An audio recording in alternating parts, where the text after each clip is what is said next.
हर हर महादेव। जय शिव गुरु। देखी जा जिंदगी में भक्ति के भी आजकल दिखावा चला था। सब केहू तरह तरह के दिखावा वाला पूजा पाठ सब चीज़ करवावता और अपना के बड़ घोषित करे खातिर, ताकि पूरा नगर में, पूरा गांव में, पूरा शहर में ढिंढोरा पिट जाए कि वो बहुत बड़ दानी हमें, बहुत बड़ भगवान के भक्त हमें। बाकी ये दिखावा से भगवान ना प्रसन्न हो लें। भगवान हर एक भावना के वो समझे लें। आदमी के दिल में का चलता वो सब चीज़ जानता नहीं। काहे कि भगवान स्वयं भोलेनाथ हमें और भोला भक्त के वो खास ध्यान रखे लें और ओकर तरह तरह के जितना भी गलती सही जो भी भोला बन के और उनकर पूजा पाठ करेला ओकरा के नज़रअंदाज कर देने और ओकरा के वरदान के रूप में अथाह भक्ति के भवसागर प्रदान करेले। देखी जा एगो कथा बा रौरा सभे के हम सुनावे जातनी कि हिमालय के गोद में एगो बहुत सुंदर पर्वत पर एगो कुटिया रहे। वो कुटिया में भार्गव ऋषि जौन भगवान के परम भक्त रहन वो ओइजा निवास करत रहन, आपन बेचारे अकेले।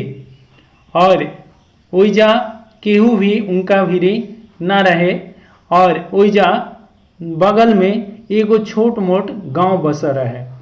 और ये भार्गव ऋषि आपन नित्य प्रति आपन जौन कुटिया मनौले रहन ओकरा बिल्कुल पीछे एगो नदी बहत रहे, स्वच्छ नदी। और ठीक ओकरा दाहिने ओर एगो बेलपत्र, बाएं ओर एगो पीपल के पेड़, बरगद के पेड़, कटहल के पेड़, ऐसे बहुत सारा पेड़ लागा रहे। जौना के चलते उनकर उद्यान बहुत ही सुंदर लागत रहे। फूल के बगीचा और गाय बेचारू पोसले रहन और नित्य प्रति गौ सेवा और शिव सेवा ये करत रहन।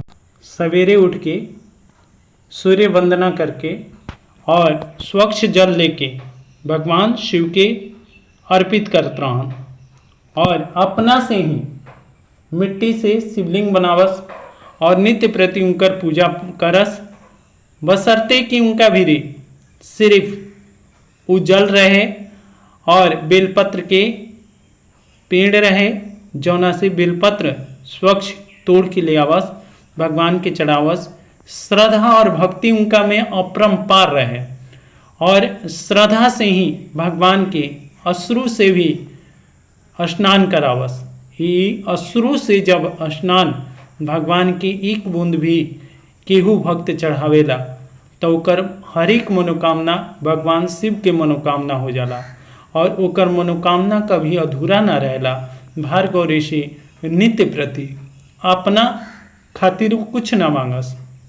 बेचारे गरीब होते हुए भी कुटिया टूटल फिर भी वो अपना खातिर कुछ ना मांगस। सिर्फ अपने कहस कि गांव बसा रहो, जौना के चलते गांव के लोग पर कोनो किस्म के ही प्रभु कोनो आपत्ति मत आओ। और ये तरह वो नित्य प्रति भगवान के पूजा पाठ करस, भगवान के भक्ति करस और भगवान के ये तरह जब वो पूजा पाठ करस तो उनका भक्ति से भगवान से अति प्रसन्न रहस। और ये तरह दोनों टाइम अपन संध्या वंदना करके और सुबह प्रभात वंदना करके अपन पूजा पाठ में संलग्न रहस। और एक दिन की बात भइल कि समय बीतल और ऐसन हो गई कि ओइजा तलहटी में पूरा अकाल पड़ गई। अकाल ऐसे पड़ गई कि सुखाड़ पड़ गई, बारिश ना भइल और जौन नदी रहे उहो सूख गई और चारों तरफ जितना हरियाली रहे सब सूख गई और सब केहू भूखे मरे लागल, सब केहू भूख के मारे तड़पे लागल। और इहे भार्गव ऋषि रहन कि जब गांव के लोग हरा भरा और प्रसन्न रहे तब वो गांव के खेती में से जौन भी अन्न उपजे वो अन्न वस्त्र सब केहू लेके और ऋषि के यथाशक्ति पूजन पाठ करे में सहायता करे और उनकर खान पान के ध्यान रखे। बाकी भार्गव ऋषि लालच के परे रहन, वो जितना उनका जरूरत होके उतने वो सामान लेस और जितना सामान बाँचे वो सब सामान दान कर देस गरीब दुखिया के। और जे भी गरीब आवे जे भी उनका से कुछ मांगे वो सब चीज़ दान कर देस और अपना खातिर सिर्फ अपन पेट भर अन्न रखस, ज़्यादा के जरूरत ना पड़े। और जब अकाल पड़ गई तब इनकरो ये दशा हो गई कि अब भूखे बेचारे कई दिनों तक तड़पत रह गए। बाकी भगवान शिव के पूजा पाठ में कोनो कमी ना छोड़ने। अब तो नदी के जल भी ना रह गई, बेलपत्र के गाछ भी ना रह गई, बेलपत्र सूखा ओइजा बेलपत्र के गाछ के नीचे गिरा रहे काफ़ी दिन के। अब भगवान के प्रसन्न करे खातिर उनका भी कुछ भी ना रह गए रहे और आके भगवान शिव के शिवलिंग के सामने भार्गव ऋषि जोर जोर से रोवे लगले और आँख से आंसू निकले लगल और रुदन से भगवान पिघल गए। और का काम कैले भार्गव ऋषि कि अब जौन सूखा बेलपत्र रहे उहे अपन आँख के आंसू से धोले और ले आके शिवलिंग पर चढ़ा देने। और जल न रहे तो आँख के लोर और संगे संगे धूल जौन रहे वो भगवान के अर्पित कर देने। कहने कि ही प्रभु ये चराचर जगत ही राउरे स्वरूप और रौरा कण कण में वास करी ना। और ये चलते ही प्रभु रौरा हमार आज के पूजा स्वीकार करी और ये गरीब दुखिया जे भी जीव जंतु तो दुखी बढ़ले बा, एजा तक कि गांव के लोग भी दुखी बा। आज लगभग साल ऊपर हो गए और अभी तक पानी की एक बूंद भी ना आकाश से गिरल, जौना के चलते सुखार पड़ गई बा।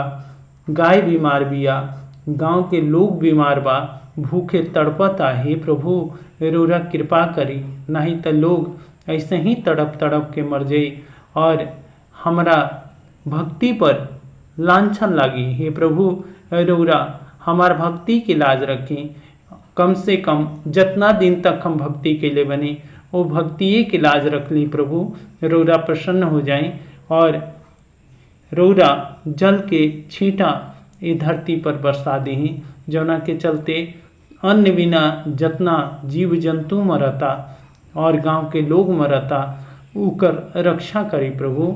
और ए तरीकर के वो बार बार यही बात दोहरावे लगने। शिव जी के मन में बड़ा दुख हुई और वो दुख के मारे द्रवित हो गए। जब भार्गव ऋषि के इन्हें आँख से लोर गिरल तो उन्हें भगवान शिव के भी आँख से लोर गिरल और उहे लोर जौन भगवान के शिव से आँख से गिरल उहे आँख से लोर आकाश पर काला बादल के रूप में छा गई और खूब ज़्यादा बारिश हुई, जौना के चलते चारों तरफ हरियाली हरियाली भर गई और सब केहू प्रसन्न हो गई और सब केहू जान गई कि भार्गव ऋषि के ही तपस्या के फल है, जौना के चलते आज बारिश भइल बा। और भार्गव ऋषि ही बाड़े कि जौन हमनी के आज अन्न के दर्शन करें हैं और ये तरीक़ा के भगवान शिव के कृपा से फिर सब हरा भरा हो गए, खेत खलिहान सब भर गई। और ये तरीक़ा के जब रात खानी भार्गव ऋषि सुता रहन तब भगवान शिव उनका स्वप्न में अइले, कहले कि ही भार्गव हम तारा भक्ति से अति प्रसन्न बानी और हम तारा के आज वरदान के रूप में कुछ देवे आइल बानी। वो कहले कि हे प्रभु हमरा कुछ भी ना चाहिए, जवन चाहिए ये गांव खातिर चाहिए, गांव के लोग खातिर चाहिए, ये जाके जिया जंतु खातिर चाहिए जे भूखे मरता और सबके रौरा आनंद मनौले रखें। वो कहले कि ठीक बा तहरो खातिर हम कुछ देवे आज बने और आज हम तहरा के अक्षय नदी के रूप में तहरा प्रदान करते नहीं। जौन तार कुटिया के बिल्कुल पीछे वो नदी बनल बा, वो नदी में जल कभी कभी भी ना सूखी। और जौन पेड़ पौधा भी बा, जौन बट वृक्ष बा, जौन पीपल वृक्ष बा, और जौन तहार बेल के पेड़ बा, वो कबो ना सूखी, हरदम हरा भरा ही रहे। और कबो भी तू हमरा के बासी बेलपत्र ना चढ़ा पेबा। तारा हरदम बेलपत्र सालों भर तारा प्राप्त होई। और हम तारा यही जल से हम प्रसन्न बानी। और ये तरीके करके शिव जी अंतर ध्यान हो गए ने। और भार्गव ऋषि देखा तने कि सवेरे के प्रभात फिर आ गिल बा। उठले, स्नान कैले, स्नान ध्यान करके जब पहुँचा तरे तो का देखा तरे कि वजह सब बिल्कुल जैसे कि तैसे हरा भरा हो गई। जाके देख लें बेलपत्र के पेड़ लहा लहा खूब कोमल कोमल पत्ता ऊपर फड़ल बा और बेल फरल बा। ये तरीके करके उनकर बेलपत्र के पेड़ आज तक भी ना सुखाइल और वो नदी भी ना सुखाइल। और ये तरीके करके कबो भी अब उजा अकाल ना पड़ल। और सब केहू प्रसन्न से भार्गव ऋषि की जय, भार्गव ऋषि की जय करे लागल। और ये तरी भार्गव ऋषि कने कि सब केहू अब भोले बाबा की आराधना करो। जब भोले बाबा प्रसन्न हुए हैं तो अपने चराचर जगत जीव जंतु सब केहू सुखी रही। और कभी भी भगवान के दिखावा के प्रेम न थोके, सब केहू उनका से अथाह प्रेम करो। भगवान सब कुछ जाने लें। जय शिव शंकर, जय भोलेनाथ, हर हर महादेव।